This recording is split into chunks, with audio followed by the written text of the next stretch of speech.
네, 오늘 주신 말씀 룻기서 2장 1절에서 13절 말씀 우리 함께 한 목소리로 봉독하겠습니다.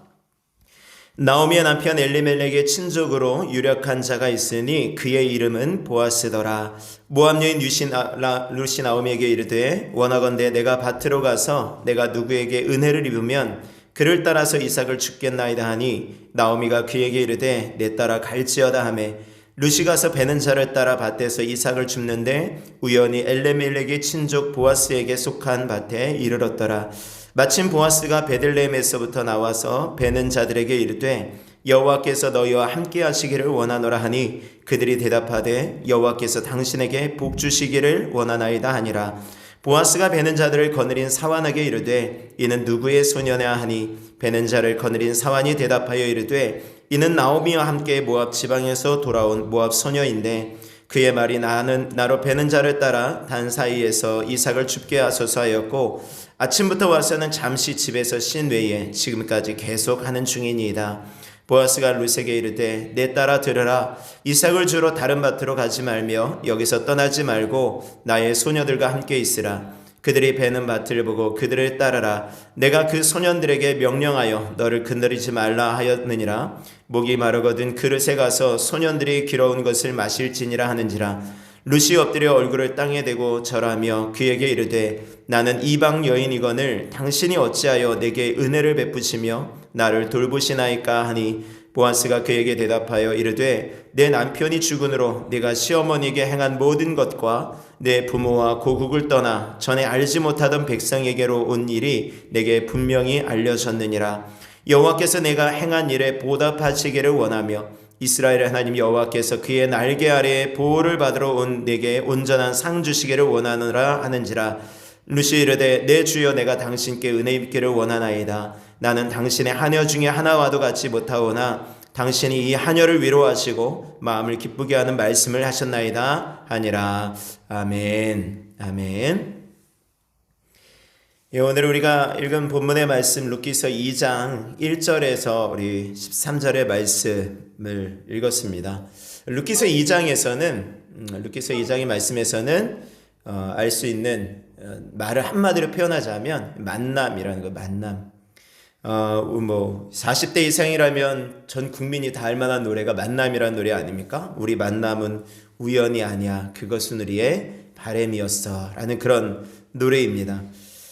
우리는 우연이라고 하지만 우연이 아니라는 것입니다. 우연이라는 것은 없고 어쩌면 우리의 바램이고 어쩌면 운명이다. 근데 그리스도인들은 뭐라고 말하죠? 우리의 우연이가 아니라 하나님의 섭리라고 말합니다. 하나님의 인도하심, 하나님의 섭리 속에 우리들이 만나는 것이죠. 오늘 이 자리에 우리가 만난 것이 하나님의 섭리이며 하나님의 은혜인 것을 믿습니다. 우연히 만난 것이 아니란 말이에요. 우연히 그냥 어쩌다 보니 그냥 마침 이렇게 만난 것이 아니라 하나님의 놀라우신 섭리 속에 우리를 만나게 하신 것을 믿으실 수 있기를 바랍니다. 오늘이 우연이라고 되어 있지만 우연히 이제 3절에 말씀 오면은 이제 룻이 우연히 보아스를 만나는 것처럼 보여지지만 룻에게는 우연이었지만 하나님께는 우연이 아니었다라는 것이죠. 우리 룻기서의 시작은 사사들이 치리하던 때로 시작을 합니다. 그래서 사사시대임을 알려주는 것이었죠. 사사시대에 말하는 사사시대를 나타내는 가장 간단한 말이 뭐였습니까? 그때에는 왕이 없으므로 자기 소견에 옳은 대로 행하였다라는 것이었어요. 하나님은 그렇게 자기 마음대로 살아가는 이스라엘 백성들을 깨닫게 하시려고 여러 가지 방법을 동원하셔서 이제 말씀해 주시죠. 그 가운데 하나가 흉년이라든가 또 전쟁 이런 것이었습니다. 이제 흉년이 들었습니다. 이 베들레헴 땅에 흉년이 드니까 그 베들레헴에 살고 있었던 엘리멜렉의 한 가족이 네 식구가 그 고국을 피해서 고향 땅을 떠나서 이방 모압 땅으로 피신을 갑니다. 어떻게 보면 이민을 간 것인데 이 땅에서 살기 힘들다고 이민을 간 것인데 오히려 그 땅에서 더 어려움을 만나죠. 엘리멜렉이 죽고 그 집안의 가장이 죽고 그 두 아들도 다 죽어버립니다. 결혼을 한 두 아들이었기 때문에 며느리 둘만 남았어요. 그러니까 어떻게 보면은 시어머니 그리고 며느리 둘만 여자 셋만 남게 된 아주 지금으로서는 그렇게 살 수 있지만 이 당시에서는 참 살기 힘든 때였다라는 것입니다. 그렇게 나오미, 오르바, 룻 이 세 명이 남게 되어졌다가 하나님께서 이스라엘 백성들을 생각하셔서 그 땅에 식량을 주셨다라는 그런 이야기가 들려지자 이제 나오미는 그 자기의 며느리들과 함께 자기 고향 땅으로 가려고 합니다. 그러다가 문득 이렇게 내가 다 데리고 가는 것이 아니구나. 나는 그렇다 쳐도 우리 며느리들은 그 땅이 전혀 이방 땅인데, 그 땅이 전혀 외국 땅인데 가서 참 힘들겠다. 그래서 정말 인간적인 마음으로 너희는 이제 돌아가라. 가서 너희 집에 돌아가서 제가 하고 또 새로운 사람 만나서 정말 행복하게 잘 살아라. 이렇게 얘기하는 거죠. 그런데 그 처음에는 막 거부하더니 계속해서 가라고 얘기를 하니까 그 중에 한 명 오르바는 떠나갔습니다. 그리고 이제 룻은 끝까지 남았다라는 것이 1장 이제 후반절에 나왔던 것입니다. 그래서 룻기 1장에서는 이 선택에 대한 부분들을 말씀하고 있어요. 오늘 아까 2장에서는 만남을 말씀했죠. 1장에서는 선택입니다. 선택.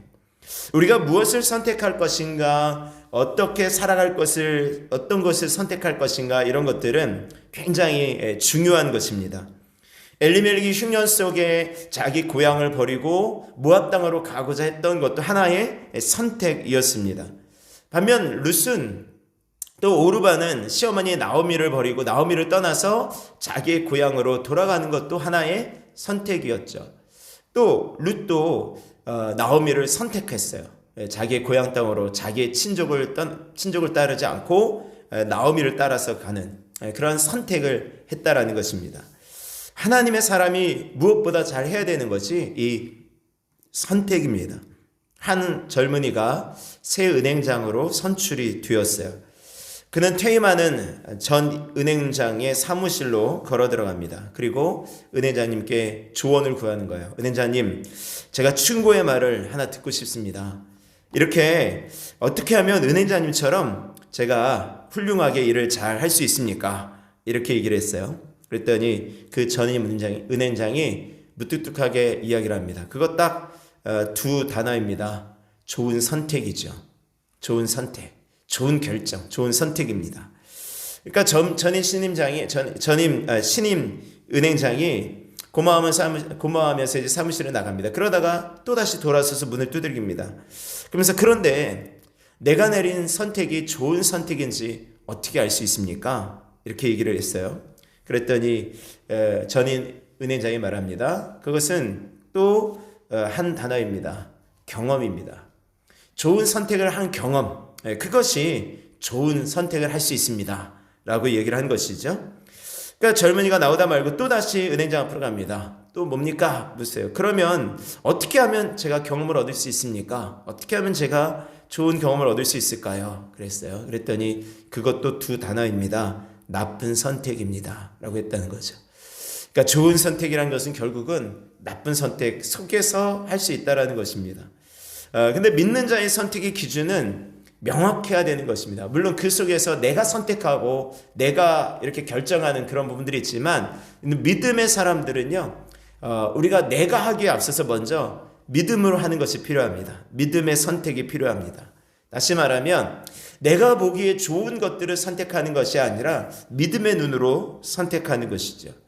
오르바도 역시 마찬가지였습니다. 오르바는 믿음의 눈이 아닌 자기 눈에 좋은 것으로 따라가는 거죠.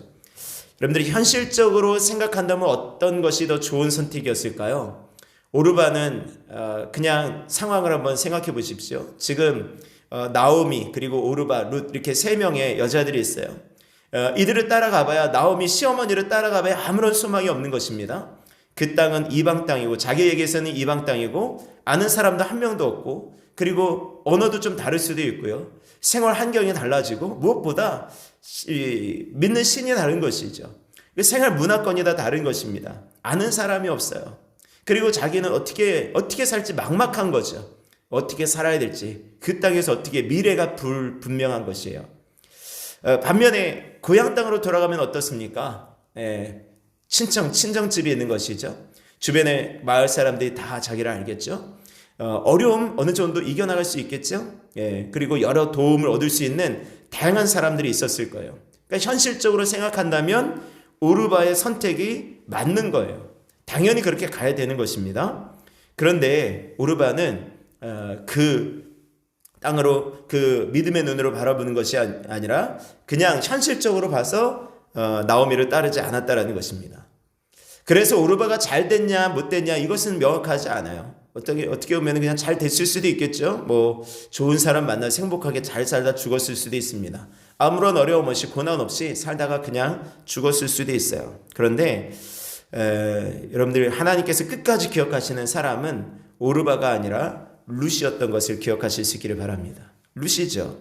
룻은 보이는 것이 아니라 하나님을 믿는 믿음으로 붙들었던 것이죠. 여러분들 예전에 그 롯도 그러지 않았습니까? 아브라함의 조카 롯도 그가 눈에 보이는 대로 따라가지 않습니까? 아브라함이 네가 좌하면 내가 우하고 네가 우하면 내가 좌할 것이다 이렇게 얘기했을 때 이 롯은요 먼저 아브라함에게 선택권을 주는 것이 아니라 자기가 먼저 보고 눈으로 보고 저 땅이 좋다 그 눈으로 보니까 좋아 보였거든요.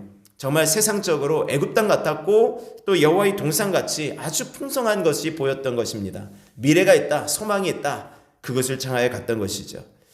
근데 믿음의 사람의 선택은요, 세상의 어떤 믿음의 세상의 소망, 저기 가면 성공한다더라, 저기 가면 돈 많이 번다더라, 이것이 되어서는 안 되는 것입니다.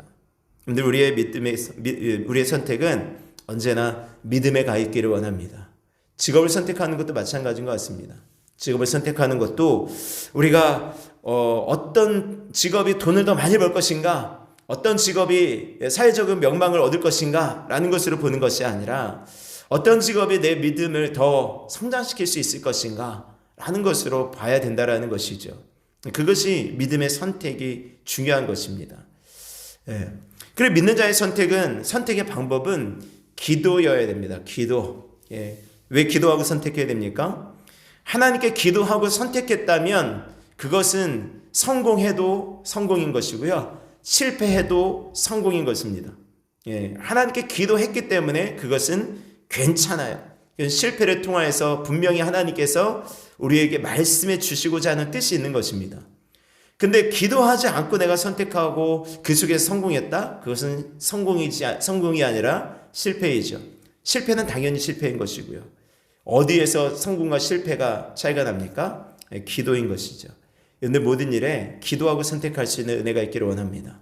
기도하고 선택하는 것입니다. 그리고 믿음으로 선택하는 거예요. 그래야 선택에 있어서 그 길을 갔다가 어떤 일을 만났을 때, 고난을 만났을 때 후회가 없는 것이에요. 누구를 원망하는 일이 없는 것입니다. 오직 하나님께 내가 기도하고 결정한 일이기 때문에 그렇습니다. 오늘 본문 룻기 2장의 말씀은 이제 만남에 대한 거라고 말씀했습니다. 우리가 인정하는 것처럼 우리가 누구를 만나는가 하는 것은 너무 중요하지 않습니까? 오늘 저와 여러분들의 만남이 참 귀하고 축복된 만남인 것을 믿습니다. 무엇보다 예수 그리스도를 만난 것이 가장 큰 축복의 만남이죠. 그리고 우리가 예수 그리스도를 만나고 또 그와 함께하는 사람들을 만났다라는 것, 그것이 참 축복된 만남입니다. 세리 삭개오가 뽕나무 위에서 감람나무죠. 돌무화과라고도 하고요. 그 나무 위에서 예수님을 만났다. 그 만남이 너무 축복된 만남이었죠. 예수님 만남으로 그의 인생이 바뀌어집니다. 물론 경제적으로는 그 전보다 훨씬 더 못 살 수 있었어요. 근데 그렇지 않아요. 삭개오가 예수님 만나고 난 다음에 뭐라고 고백합니까? 예수님, 제가 누구 것을 훔친 일이 있으면 제가 4배, 누가 속여서 취한 일이 있으면 내가 4배나 갚겠습니다. 그리고 내 재산의 절반을 가난한 자들에서 주겠습니다.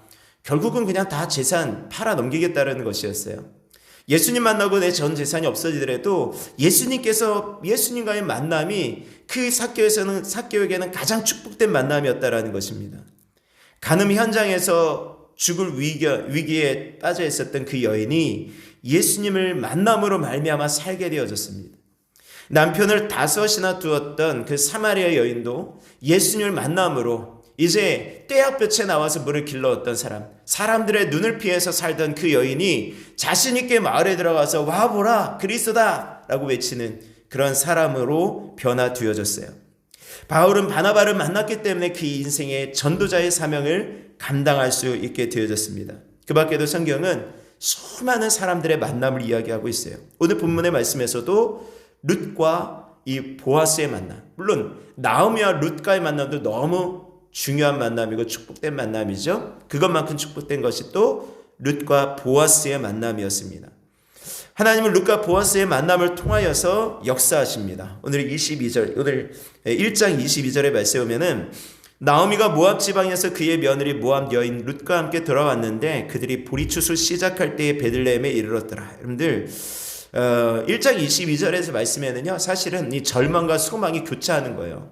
절망은 뭐예요? 나오미가 모압 지방에서 그의 며느리 모압 여인 룻과 함께, 나오미와 룻과 함께 모압 지방에서 나왔다는 것이 어떻게 보면 절망이죠. 힘든 거죠. 벌써 미래가 없지 않습니까? 이 두 여자가 지금 그 살던 곳을 떠나서 지금 나온 거잖아요. 그런데 그 속에서 그들이 나왔던 시기가 보리 추수할 시기였다라는 것은 무엇입니까? 그래도 희망이 있다라는 것 아닙니까? 근데 보리 추수 시작할 때에 그 때마침 룻이 들어갔던 밭이 이 보아스를 만나게 되는 이 보아스의 밭이었다라는 거예요. 그래서 2장 1절에 이렇게 시작합니다. 나오미의 남편 엘리멜렉의 친족으로 유력한 자가 있으니 그의 이름은 보아스더라. 나오미의 남편 엘리멜렉의 친족이 났다라는 것은 엘리멜렉이 이제 아들이 없이 죽었기 때문에 그 엘리멜렉의 대를 이은 아들이 필요했던 것입니다. 다시 말하면 지금 보아스와 룻이 결혼해서 낳는 아들은 사실은 룻의 아들이 아니라 나오미의 아들이 되는 것, 나오미가 낳은 아들처럼 되는 것입니다. 그래서 나오미의 계대로 들어가는 것이죠. 왜요? 엘리멜렉의 후손으로 들어가는 거죠. 예, 그렇게 되어지는 것입니다. 자, 이렇게 되는 것입니다. 자, 보아스더라. 어찌됐든 엘리멜렉의 친족이라는 것이 중요하고요. 또 유력한 자라는 것이 중요해요. 보아스는 유력한 자였습니다. 그래서 유력하다는 말은 여러분들 그 성경 그 각주 조그만한 글씨에 뭐 이렇게 써져 있는 거 혹시 있으시면 보시면 부호라고 되어 있죠. 부호. 그러니까 유력한 사람은 부자였던 사람이에요. 그러니까 이 보아스는 아주 부자였던 것 같습니다. 땅도 있고 밭도 있으니까요. 부자였겠죠. 예, 그리고 아주 인격도 아주 좋은 사람이었던 것 같습니다. 그래서 이 보아스를 만나게 되어지는 어떤 기대감으로 지금 시작하고 있는 거예요. 그래서 2절에 말씀에 보면은 모압 여인 룻이 나오미에게 이르되 원하건대 내가 밭으로 가서 내가 누구에게 은혜를 입으면 그를 따라서 이삭을 주겠나이다 하니 나오미가 그에게 이르되 내 따라 갈지어다 하매 룻이 가서 베는 자를 따라 밭에서 이삭을 줍는데 우연히 엘리멜렉의 친족 보아스에게 속한 밭에 이르렀더라. 근데 룻은 혼자 사는 그 시어머니 나오미를 봉양하는 의무를 저버리지 않는 것이었습니다. 그들에겐 땅은 없었어요. 어떻게 일할 수 있는 그런 것이 없었습니다. 그렇지만 하나님의 율법에 따라서, 하나님께서 모세에게 주신 율법에 따라서 그 땅에서 떨어진 곡식을 베을 때 떨어진 이삭을 주워 먹을 수는 있었어요. 하나님께서 가난한 고아와 과부를 위해서 또 나그네들을 위해서 남겨주신 하나님의 배려였습니다. 하나님의 사랑이었죠. 그리고 그렇게 하라고 하나님께서 말씀하셨어요. 그것은 하나의 명령이었습니다. 어떻게 보면 부자인 사람들이 가난한 사람들을 생각해야 된다는 하나님의 명령이었어요. 가난한 자들에 대한 책임과 의무를 다 하라는 것이었어요. 그런데 사사기 시대에는 이것들이 잘 지켜지지 않았다라는 것입니다. 주인에 따라서는 허락하지 않는 주인도 있었어요. 그래서 오늘 룻이 나오미에게 내가 밭으로 가서 내가 누구에게 은혜를 입으면 이라고 말하죠. 내가 누구에게 은혜를 입으면 이렇게 써요. 그러니까 은혜를 입으면 내가 그 사람이 나에게 허락하면 내가 이삭을 주워가지고 와야 되겠습니다. 그래야 시어머니를 봉양할 수 있잖아요. 룻에게는 우연이었지만 하나님은 그렇게 룻을 인도하시는 것이었어요. 그렇게 어디로 갑니까? 우연히 어디로 가는 거예요? 우연히 엘리멜렉의 친족 보아스에게 속한 밭에 이르렀더라. 룻이 알고 간 것도 아니고 그냥 어쩌다 가다 보니까 보아스에게 속한 밭으로 들어가는데 이것은 하나님께서 인도하셨어요. 저는 이 말씀 속에요. 룻이 나오미를 따라갔을 때, 다시 말하면 룻이 나오미가 믿는 하나님을 따라갔을 때 하나님께서 룻을 인도해 주신다라는 그것을 보게 되었습니다. 여러분들 시편 23편에 말씀에 보면은 여호와는 나의 목자시니 내가 부족함이 없으리로다. 그가 나를 푸른 추정과 쉴만한 물가로 인도하시는도다 라고 말씀하죠.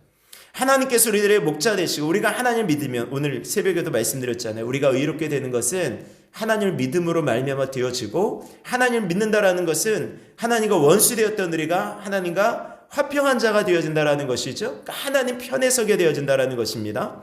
그러니까 하나님 편이니까 어떻게 되는 거예요? 하나님께서 우리들을 이끄시는 것입니다. 하나님의 자녀가 되어지고 하나님께서 우리들을 인도해 주시는 거죠.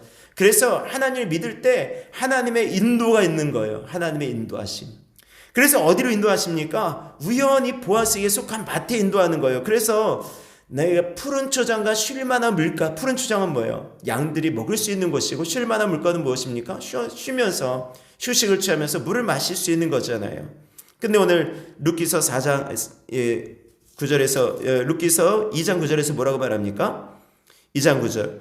그들이 베는 밭을 보고 그들을 따르라. 내가 그 소년들에게 명령하여 너를 건드리지 말라 했으니 목이 마르거든 그릇에 가서 소년들이 길어온 것을 마실지니라. 지금 보아스가 룻에게 말하는 것입니다. 너 여기 이삭 떨어지는 거 네가 다 주워 먹어. 푸른 초장으로 인도하는 거죠. 그리고 목 마르거든 그릇에 가서 소년들이 길어온 것을 마셔. 쉴만한 물가로 인도하는 거죠. 하나님께서 이렇게 룻을 인도하시는 것이었습니다.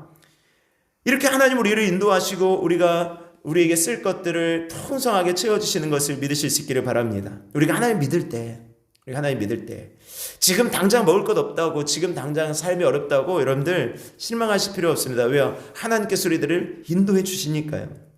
빌립보서 4장 19절 말씀에 나의 하나님이 그리스도 예수 안에서 영광 가운데 그 풍성한 대로 너희 모든 쓸 것을 채우시리라. 아멘. 우리의 모든 쓸 것을 하나님께서 채우실 것을 믿으시기를 바랍니다. 하나님께서 쓸 것을 채워주시는 거예요. 그래서 이 룻은요, 하나님의 인도하심을 받는 거예요.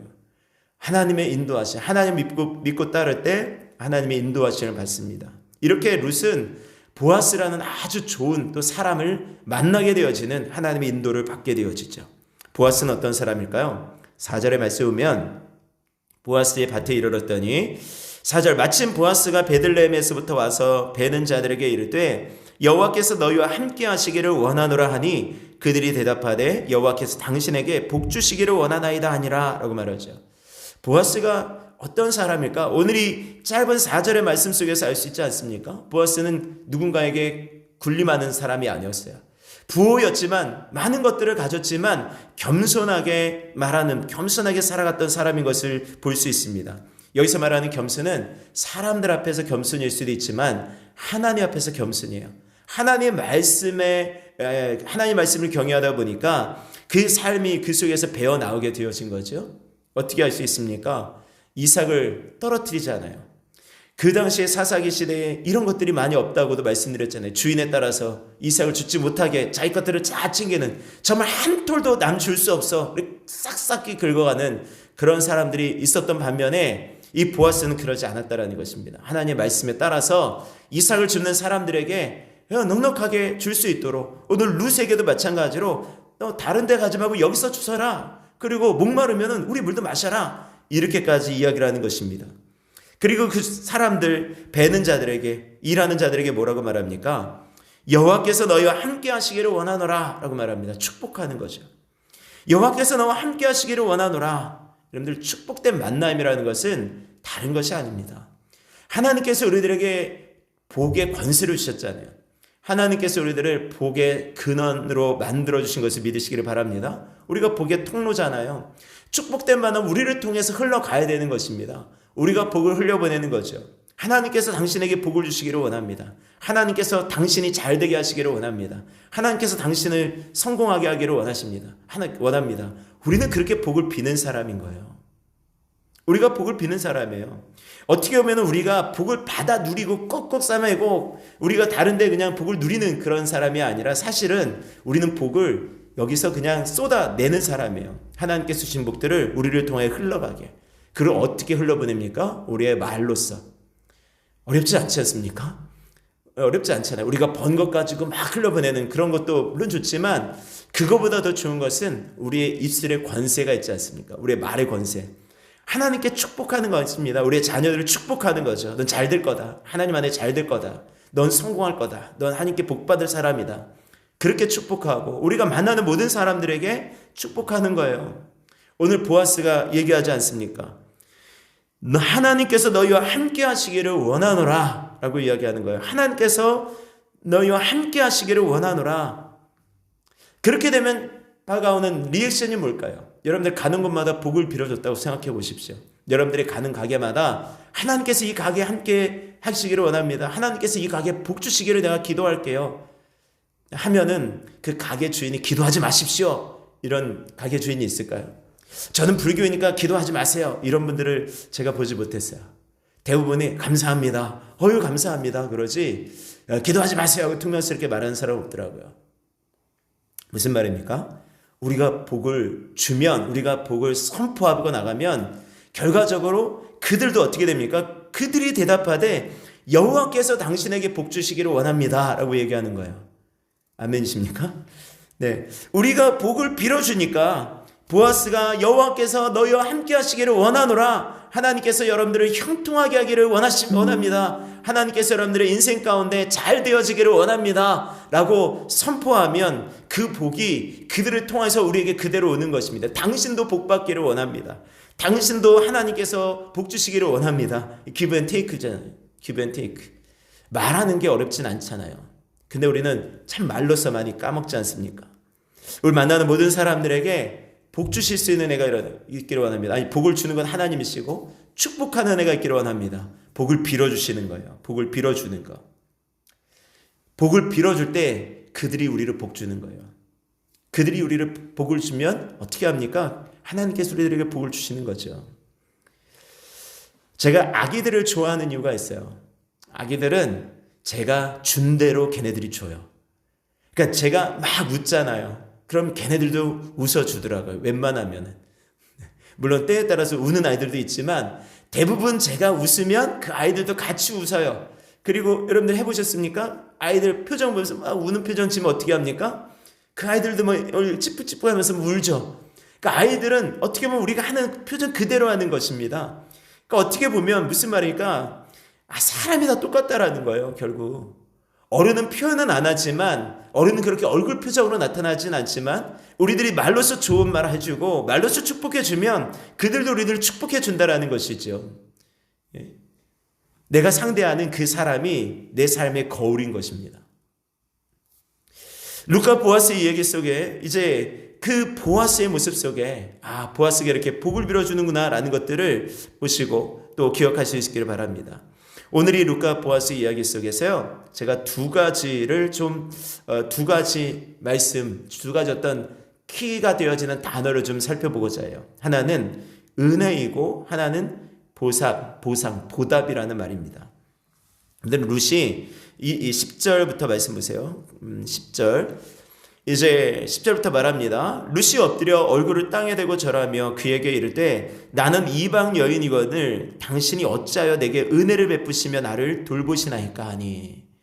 이 말씀과 2절의 말씀에서도 또 모압 여인 룻이 나오미에게 이르되 원하건대 내가 밭으로 가서 내가 누구에게 은혜를 입으면 그를 따라서 이삭을 죽겠나이다 하니 라고 말하죠.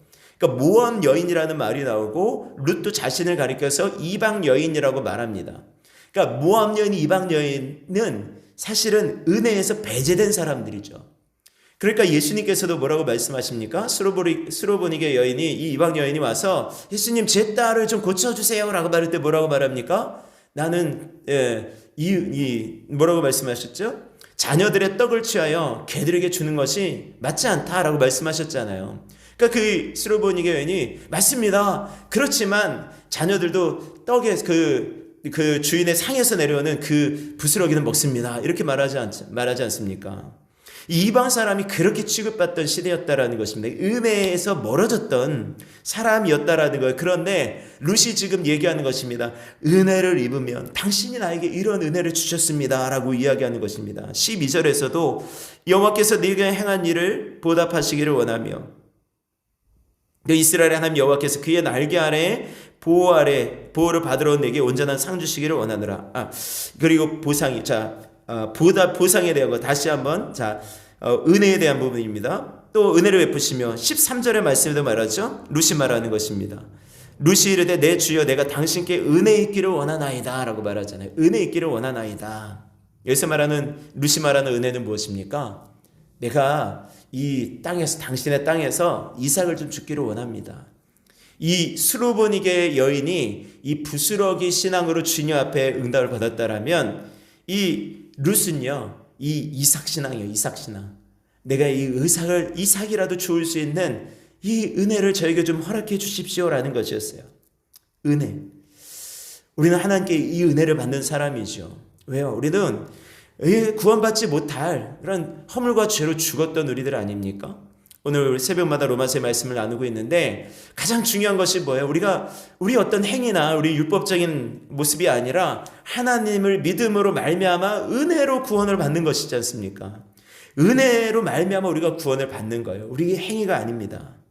그런데 놀라운 것은 뭐냐면 보아스가 룻에게 이렇게 말해요. 룻은 지금 저에게 은혜를 베풀어 달라라고 이야기를 하는데 보아스는 이렇게 말합니다. 11절 12절 말씀에 보면은 보아스가 그에게 대답하여 이르되 내 남편이 죽은 후로 네가 시어머니에게 행한 모든 것과 내 부모와 고국을 떠나 전에 알지 못하던 백성에게로 온 일이 내게 분명히 알려졌느니라. 여호와께서 내가 행한 일에 보답하시기를 원하며 이스라엘의 하나님 여호와께서 그의 날개 아래 보호를 받으러 내게 온전한 상 주시기를 원하노라 하는지라. 자, 지금 보아스가 룻에게 하나님께서 뭐 해주시기를 원한다라고 지금 축복하고 있습니까? 네가 행한 일에 보답해 주기를 원한다. 그리고 내게 온전한 상 주시기를 원한다. 상이나 보답이라는 말은 뭐예요? 상이나 보답. 이런 것은 뭡니까? 어떤 일을 행했을 때 받게 되어지는 거잖아요. 룻은 보아스에게 나에게 은혜를 달라라고 하는데 이 보아스는 하나님께서 너에게 보답해 주시기를 원한다. 하나님께서 너에게 상 주시기를 원한다라고 축복하는 것입니다. 왜 보답해 주기를 원한다라고 축복합니까? 보아스가 말하는 거예요. 내 남편이 죽은 후에 시어머니 나오미에게 했던 네 일을 내가 들었다. 어떻게 했습니까? 시어머니 나오미를 계속해서 어찌됐든 함께 했었죠.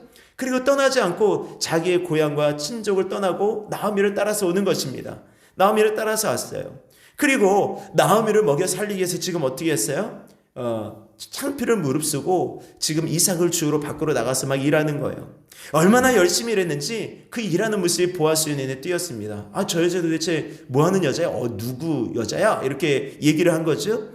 그랬더니 이야기를 하는 것입니다. 7절의 말씀에 그 일하는 사람들이 그의 말이 나로 베는 자를 따라 단 사이에서 이삭을 죽게 하소서 하였고 아침부터 와서는 잠시 집에서 쉬네에 지금까지 계속합니다.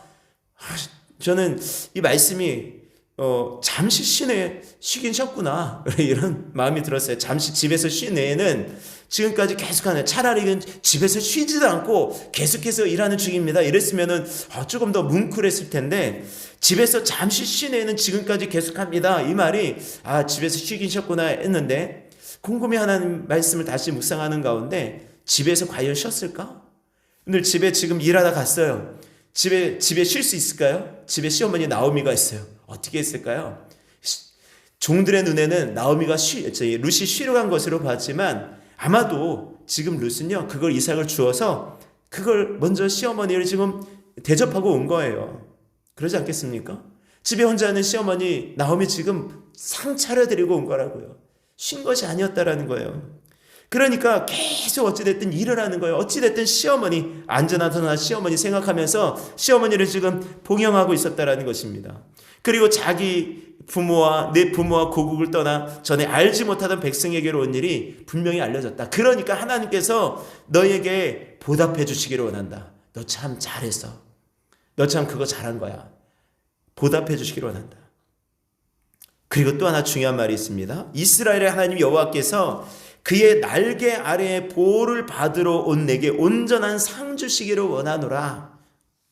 여러분들 이 말씀 그의 하나님 여호와께서 그의 날개 아래 보호를 받으러 온 내게 이렇게 한번 여기에 이 말씀에 12절 말씀에 이렇게 줄을 한번 쫙 거놓으세요. 이스라엘의 하나님 여호와께서 그의 날개 아래 보호를 받으러 온 내게 온전한 상 주시기를 원하노라. 자, 이 말씀이 왜 중요하냐면 지금 룻이 이 나오미를 따라왔던 것이 단순히 시어머니 나오미를 봉양하기 위해서 온 것이 아니다라는 것입니다. 룻이 16절에 1장 16절에 고백한 것처럼 어머니께서 가시는 곳에 나도 가고 어머니께서 머무시는 곳에 나도 머물겠나이다. 어머니의 백성이 나의 백성이 되고 그 다음에 어머니의 하나님이 나의 하나님이 되겠습니다. 결국은 무엇입니까? 이 지금 룻이 바라봤던 것은요, 이 보여지는 오르바가 봤던 보이는 그런 것이 아니었다라는 거예요.